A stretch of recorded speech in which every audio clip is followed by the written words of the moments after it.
Playing in Japan on the current version is a mess. I don't like to use words like broken, but that's how I would best describe the current situation in Japan. But let's say you want to play as a Japanese country. If you look at Japan, you'll only see the Ashikaga shogunate, unless you switch to building-based countries, and then suddenly, woo, you can see the 140 or so clans that exist in Japan at the start of the game. So how do these building-based Japanese clans play? Weirdly is my first answer. As a Japanese clan, you cannot control territory directly. Instead, you can only build buildings in provinces controlled by the Ashikaga shogunate. The buildings you can build are also very limited, mainly only providing you with gold and manpower. You can also declare war and fight the other clans in Japan, allowing you to not take their provinces and locations. After all, they don't have any. What you do is take their buildings that are within their locations for your own. This can lead to you skyrocketing both in manpower and money. It's easy to have thousands of ducats in this early stage of the game from just building loads of buildings and taking other factions' buildings. The real problem with playing as a clan is when the Sengoku Jidai triggers. See, this event will transition all of the daimyo clans into land-based countries as opposed to the building-based countries they start as. And you might find, like I did, that you have a lot of buildings and a lot of land that you have buildings in, but when the Sengoku Jidai triggers, you lose all of it and are left with a very few provinces. Or in my case, 2 locations. This is because the system for handing out province locations in the Sengoku Jidai is arguably broken. It is essentially random. The randomness at which land is handed out honestly ruins the experience. You'll see some daimyo that have immense amounts of locations compared to everybody else, and then others that have maybe 1 or 2 locations. And it's hard to tell how exactly this system works, or how the game decides who gets what. I really think the situation has to change. The way I would make it, and I doubt Paradox is watching this, but I'm going to say it anyway, is I would have it so each clan has a capital that they're always going to get at the start of the Sengoku Jidai. I know there's at least 140 clans, but there are enough locations for each of them to have at least 1 capital. Then I would have the game kind of at like Risk, where every location outside of a clan's capital is up for grabs, and they can potentially seize it during the pre-Sengoku Jidai, and then when the Sengoku Jidai happens, the clan that has the most influence, aka buildings, in a location is the one that gets it. Instead of how it is now, where simply having a building in a location puts you into the running for getting it, and then it's essentially just random chance who gets what. Overall, I really don't recommend playing in Japan if you want to play as a daimyo. If you want to play as the shogun, the situation's a little better, because you'll always come out of it owning Kyoto no matter what, and you have more ways to actually destroy the clans in the pre-Sengoku Jidai, though you can destroy them as a daimyo by simply taking all of their locations and buildings, therefore destroying them.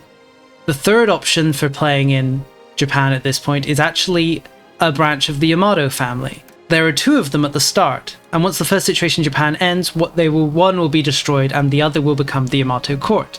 These guys play it a little differently, because unlike the daimyo, they will not become a land-based country so when the Sengoku Jidai triggers. Instead, they remain a building-based country and continue to build buildings as they like, and then once they've built enough buildings, they can declare the Yamato restoration and just seize any locations they have buildings in, which is in itself very overpowered.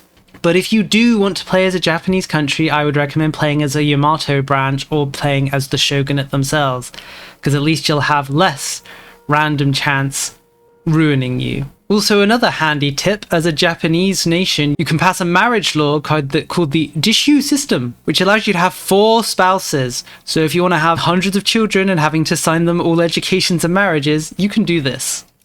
It's quite fun, I guess, just having loads and loads of children, which you can then marry off to the other clans, and maybe even inherit them and forge marriage unions with them. Playing in Japan is just so unpleasant that I don't really have much to say other than don't do it. And if you are going to do it as one of these 2 countries, not the 150 or so Japanese clans that exist at the start of the game. It's just not worth it, unless you enjoy random chance just completely taking away your provinces and locations, or if you believe you can simply murder all the other clans fast enough so that when the Sengoku Jidai triggers, there won't be anyone to potentially steal your provinces and locations, which would be viable, I think. The problem is there's so many locations and clans in Japan that killing them all would be quite difficult. But at the beginning, as you're a building-based country, you are actually immune to antagonism. So if you want to do it, go for it. But another thing of note about Japan is how weird fighting wars is before you become a actual land-based country. When you fight wars in the pre-Sengoku Jidai, you can't take land, obviously. You can't occupy land because there's no land to occupy. Instead, you simply put your army inside of locations where other countries have buildings, and then you press this button to raid their holdings. This essentially just gives you war score and money based on the buildings in the location.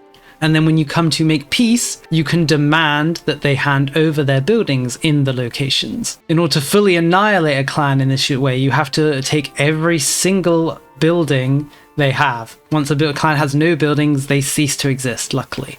But with 146 clans right at the start of the game, taking away the 2 Yamato clans and 1 Ashikaga shogunate, there's still 143 to deal with, which is going to be quite hectic if you do try to just rush them all down in the 50, 60 or so years before the Sengoku Jidai triggers. And it's made worse by the fact that they will continue to build buildings even if you take lots of them. Even if you completely remove a clan from a province or a location, they can just rebuild buildings. There's nothing stopping them. They'll just keep building forever, as long as they have the money. So I'm not sure I advise it. So honestly, I can't recommend playing it in Japan as a clan in this current state, just because of how random everything is. It makes it very unpleasant having most of your country simply taken away because of random chance outside of your control, making playing in Japan simply not worth it. I'd recommend waiting for a patch that hopefully fixes or improves Japan, that hopefully won't happen years from now when they eventually get around to making a Japanese DLC, which they will do, there is no doubt. At the very least, I would like a system that tells us which locations are going to go to who when the Sengoku Jidai triggers, so that the player has some awareness of which locations they are set to gain and which they are set to lose, at the bare minimum. Either way, thank you for watching this rather short video. I hope it at least warned you about the dangers of playing in Japan currently, so you can avoid being disappointed or angered. Thank you once again, and I'll see you next time.